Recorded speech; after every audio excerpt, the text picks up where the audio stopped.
Pack members came to her one by one and announced while swearing allegiance to her. Anna, like a loyal and kind leader, forgave them all and ensured that her rule would be just where everyone would be treated equally. As soon as I got in the car, Ruby called me. "Arrive at the Laxter Bridge. A car will be waiting for you there. Get in and my men will bring you straight to me." She passed a string of instructions. "Fine," I replied irritatedly before ending the call. I told Hayden to take me to the Laxter Bridge. Soon, we reached there, and a black car with tinted windows was waiting for us. 2 burly men were waiting by its side for me with their arms crossed on their chests. Hayden suspiciously watched them. "Are you sure about this, Anna?" he apprehensively asked. "Yes, I can't back down." Throwing open the door, I climbed out and walked towards the men. They gave me lewd looks which repulsed me to my core. One of them held a blindfold and flashed me a crooked smile. "We will need to blindfold you, can't have you find out the location." "I see." Turning to Hayden, I told him to return. He silently watched and noted the car's license plate number. Getting into the car, he unwillingly drove away while I let the men blindfold me.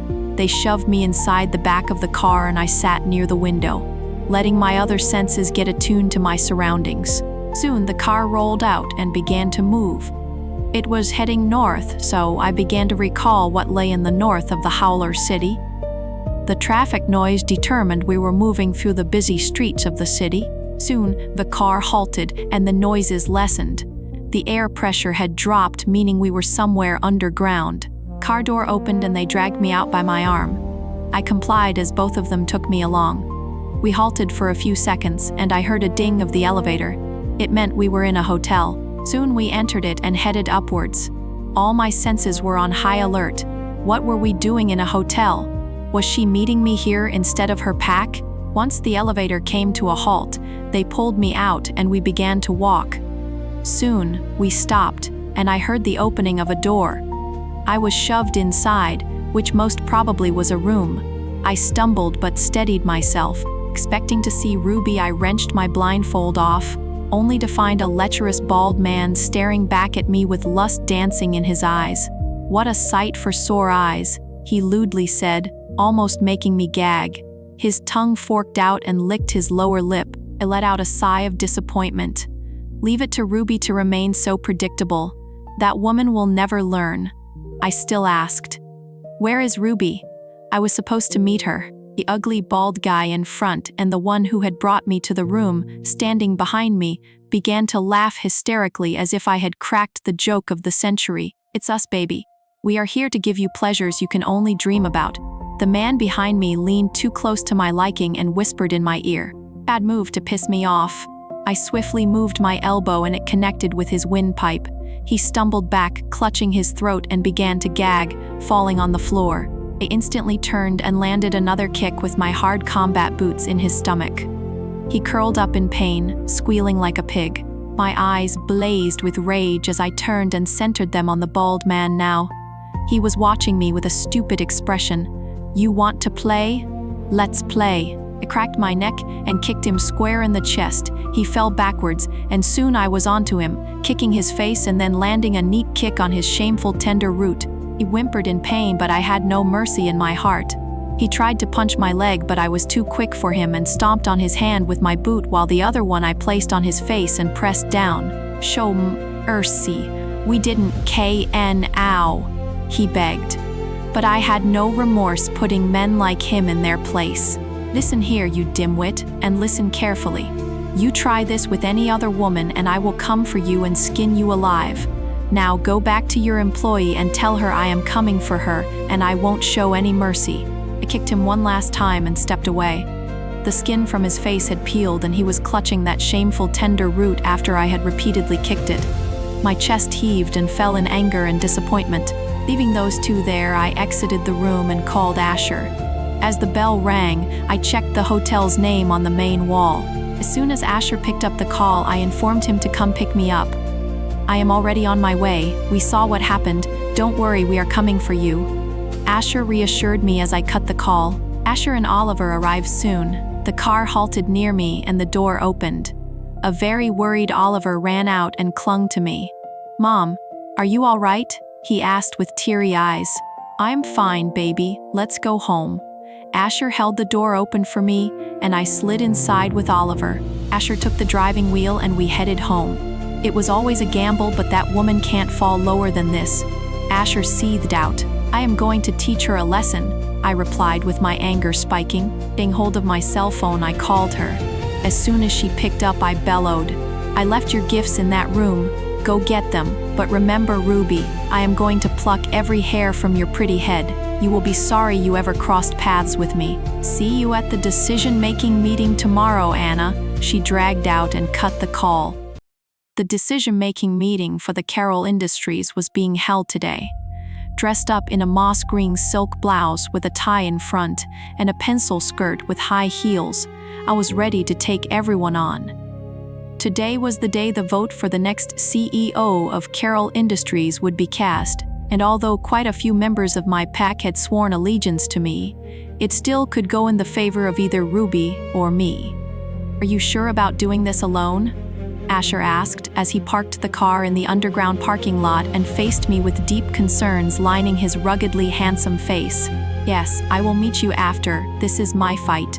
I leaned in and pecked his lips. His hand slithered to my head and he prolonged our kiss. Call me if they give you a tough time. I am always here for you. Asher reassured me again, and I smiled at his concerns before exiting the car. This man was turning out to be everything I had dreamt about. Taking the elevator, I headed up towards the executive meeting room.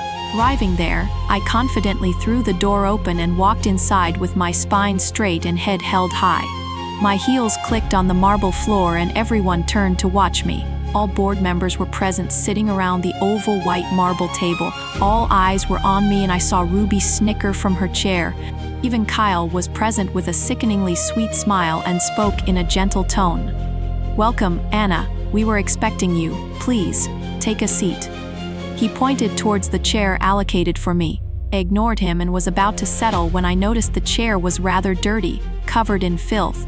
From the corner of my eye, I saw Ruby triumphantly smiling as if she had climbed Mount Everest. Glancing around, my eyes landed on the coat rack in the corner and found a red suit jacket.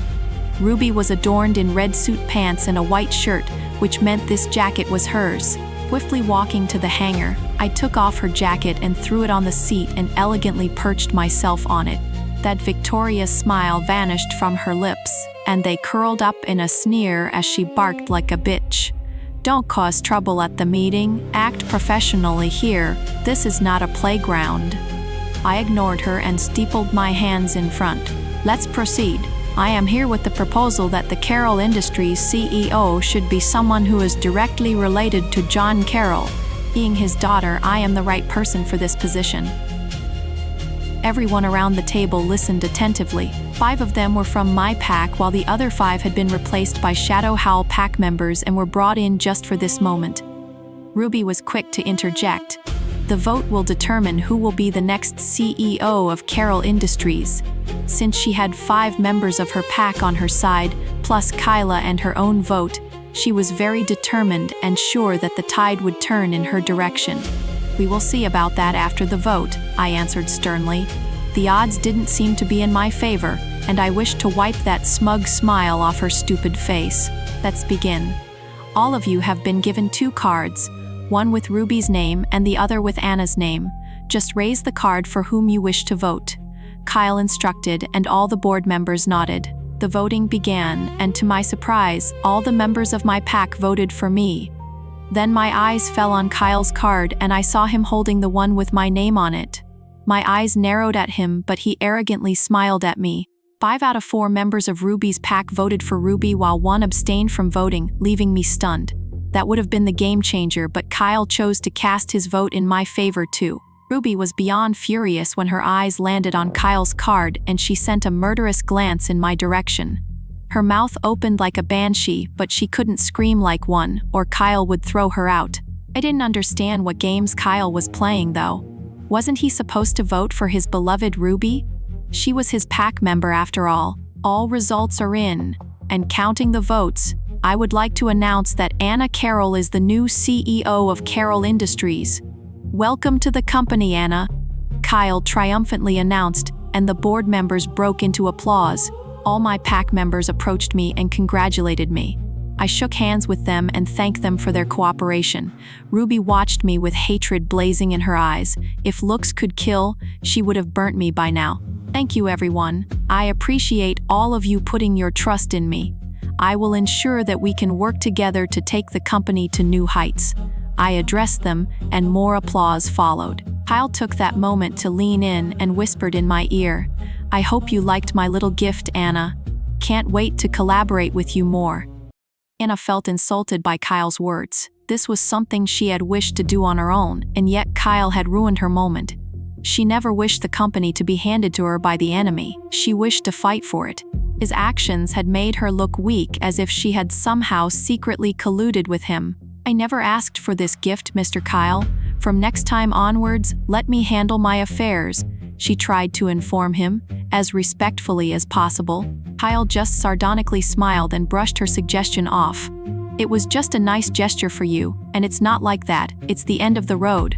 He winked while getting up from the table, hinting that they would be meeting again in the future. Anna watched him leave with an ominous feeling settling in her stomach. Shoving it down, she got herself busy with all the paperwork and taking control of the company. Ruby walked over to her as Anna sat going through the tons of paperwork. Her deeply annoying voice filtered through Anna's ears. "You think you have won? I will snatch everything away from you, just you watch." She clicked her fingers in the air in a threatening manner. Anna paused, her pen halted on the paper as she lifted her annoyed eyes at Ruby and asked, "Why don't you tell me about the moonstone, Ruby, and maybe I will show mercy to you when the time comes to end your sad little life?" Ruby's face paled at the mention of the moonstone. Her eyes enlarged from some unknown fear, her body unconsciously trembled, and her lips sealed tight shut. Anna very cautiously watched all the changes in Ruby's body. She wasn't aware that Ruby couldn't tell her about the moonstone even if she wanted to because of the demonic restraint on her. If she even tried to reveal any information about the moonstone, she would end up dying. Unable to utter a word, Ruby fled from the meeting room in terror as if she had seen a ghost. Anna watched her leave and shook her head before burying herself in the work again. It was evening when Anna finally got free and decided to head back to her pack. It was time to take full control of it and announce to her people that she was their alpha now. Anna reached the pack and the news of her arrival had already spread. Everyone had gathered to welcome and congratulate her. Anna's heart swelled seeing her old pack members welcome her back with open arms. She had waited an eternity for this moment, and now she was finally their alpha. "It's good to have you back, Alpha Anna Carroll. Forgive us, for we were blinded by Ruby and Noah. You opened our eyes." Pack members came to her one by one and announced while swearing allegiance to her. Anna, like a loyal and kind leader, forgave them all and ensured that her rule would be just where everyone would be treated equally. Once she had gotten free from her alpha duties, Anna decided to visit the graves of her parents and relatives. She wished to inform them that she had fulfilled her promise and regained the pack and Carroll Industries. Her feet carried her to the cemetery and she settled down near their graves, paying respect and laying fresh flowers.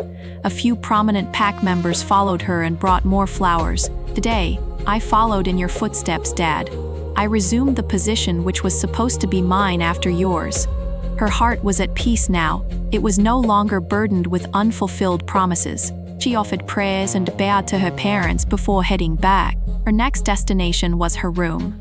It had been more than 6 years since she had stepped back into her room. She wondered how much of it must have changed. Surely Noah and Ruby must have thrown out all of her old stuff. She entered the pack house and climbed the stairs which led to her room.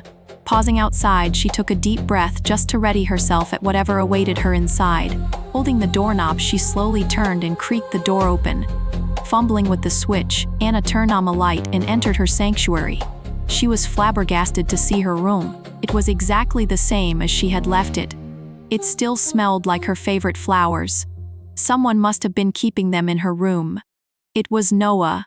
He still harbored feelings for Anna and didn't let anyone touch her room other than cleaning it. Her vanity mirror had all her accessories as she further wandered inside the room and took a deeper glance. Then her eyes fell on the ruby necklace she had worn on the day of her birthday and rushed out to meet Noah.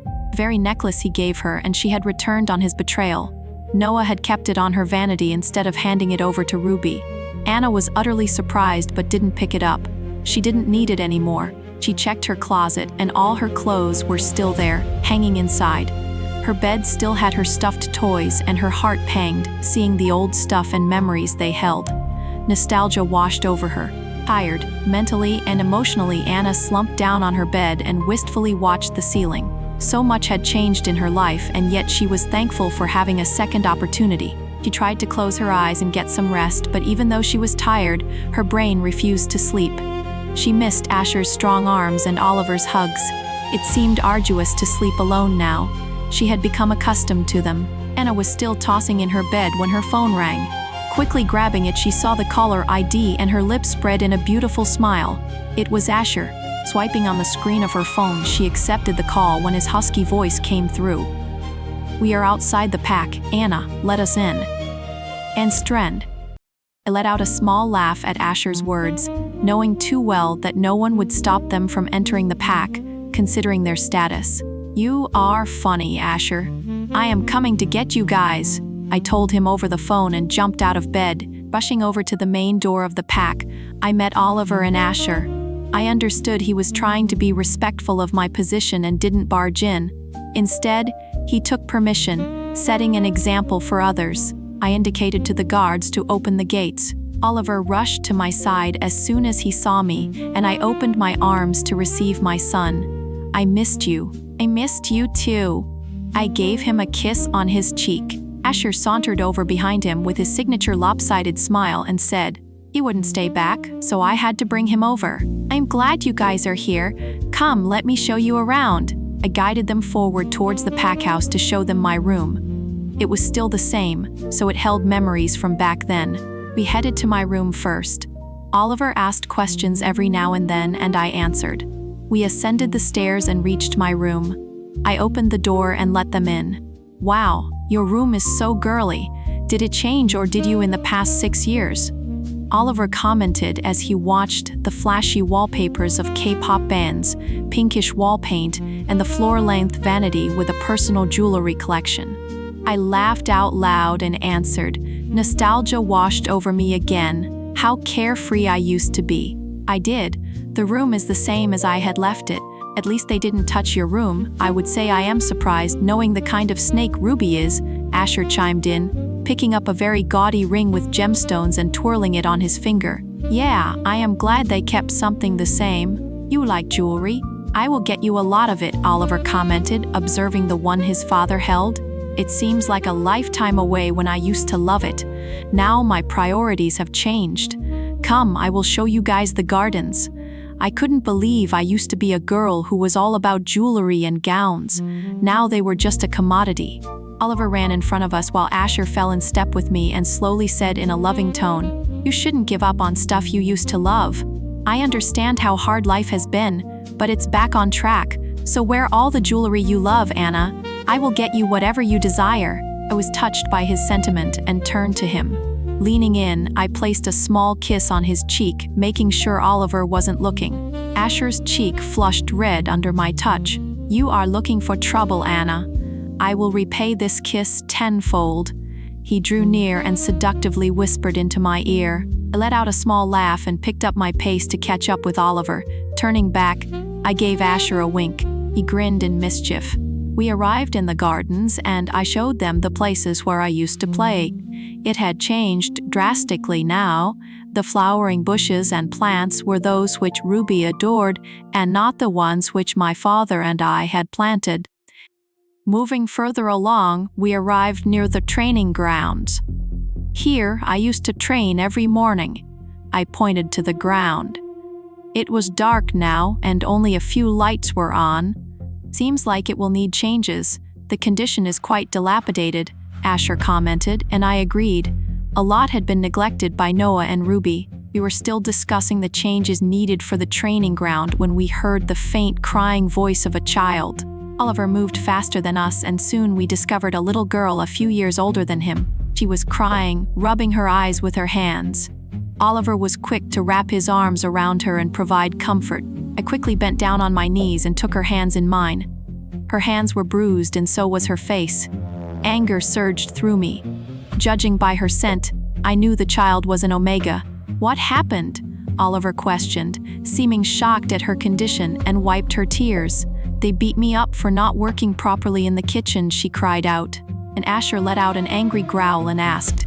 I could sense his powerful aura behind me. He was enraged. Who would dare put a child to work and harm them? I can't believe Noah and Ruby would fall so low to abuse children. I seethed out, squeezing her hands, letting her know it would be fine. My thumbs gently rubbed the back of her hands. Where are your parents? Oliver questioned, still holding her close. They died in a battle last year. I am an orphan, she informed us to our dismay, and my heart sank further. What kind of monsters would hurt such a child who didn't even have parents? This prompted me to make a spontaneous decision. I needed to set an example so my pack members would know that Omegas were an essential part of the pack, and they weren't to be treated inhumanely. What is your name, sweet girl? I gently asked, giving her a sad smile. Ellie, she squeaked out in a very tiny voice. Ellie, I am sorry for the mistreatment they have put you through. But now I am the alpha of this pack, and no one will ever lay a hand on you. From today onwards, you are like my daughter, and I am going to adopt you. I pulled her in and hugged her. She wrapped her tiny arms around my neck and softly cried while whispering, "Thank you." Asher placed his hand on Ellie's head too, but Oliver didn't seem too pleased. His face began to scowl as he stomped his foot on the ground. He was young and he had just gotten me back. The jealousy suppressed all his emotions in that moment. He yelled out, "You are my mother, and only mine." Turning around, he ran away into the darkness while we called him out. "This boy." Asher shook his head and called him again. "Come back, Asher. Go after him, he might get lost. This place is new for him," I requested. Asher went after him while I stayed with Ellie, but he returned soon with a very worried face and holding Oliver's tracking watch.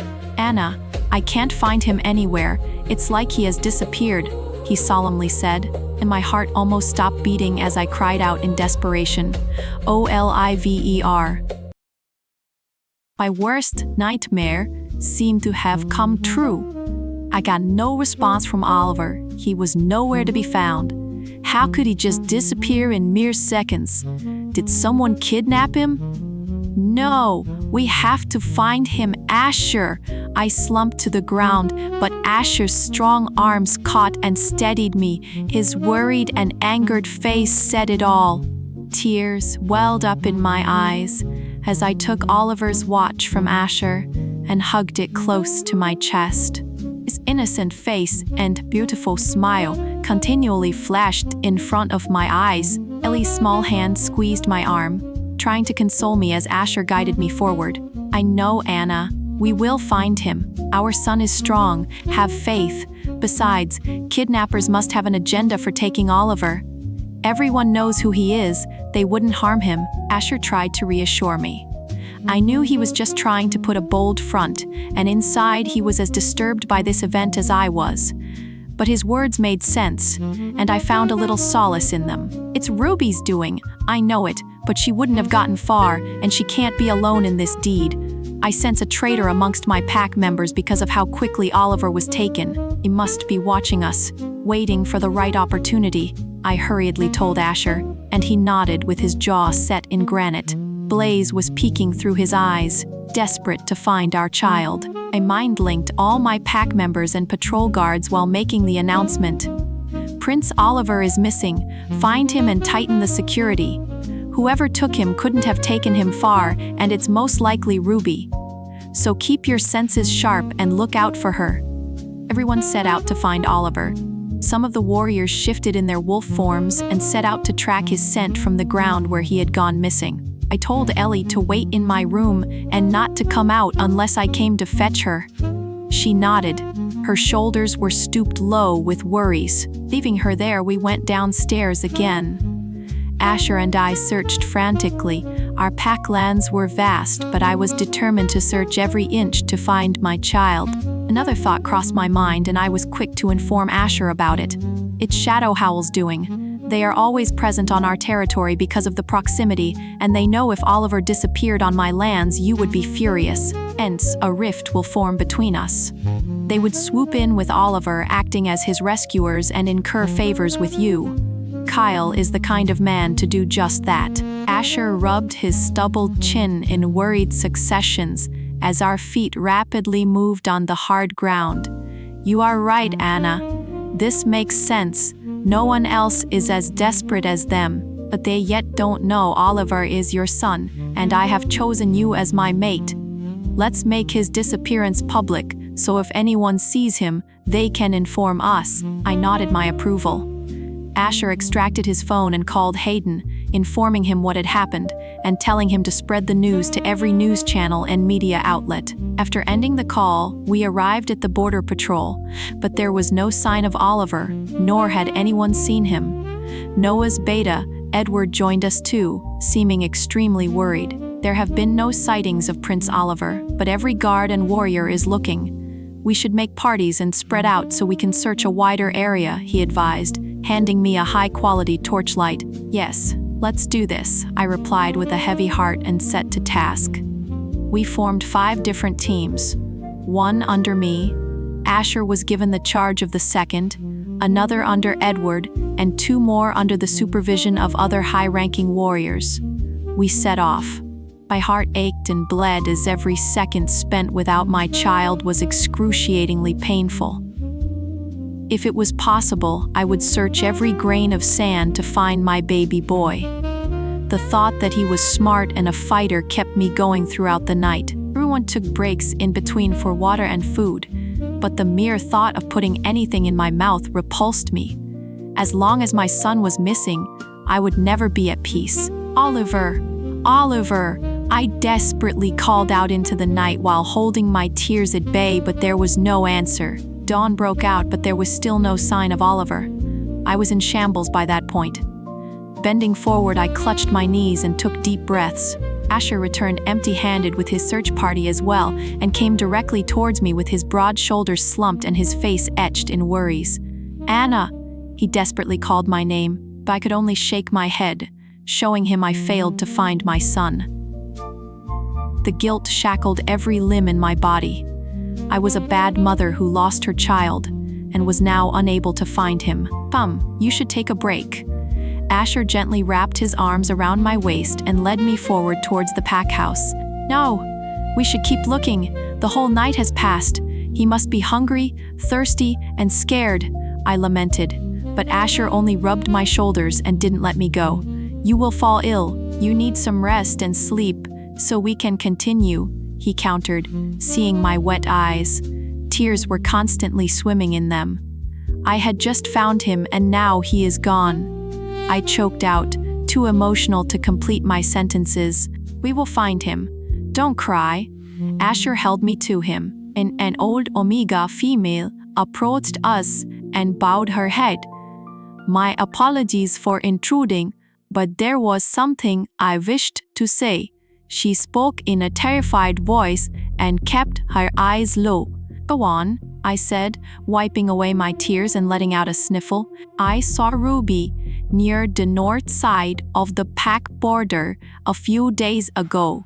Maybe she has something to do with the kidnapping of the young prince. A ray of hope birthed inside my heart, and I glanced at Asher.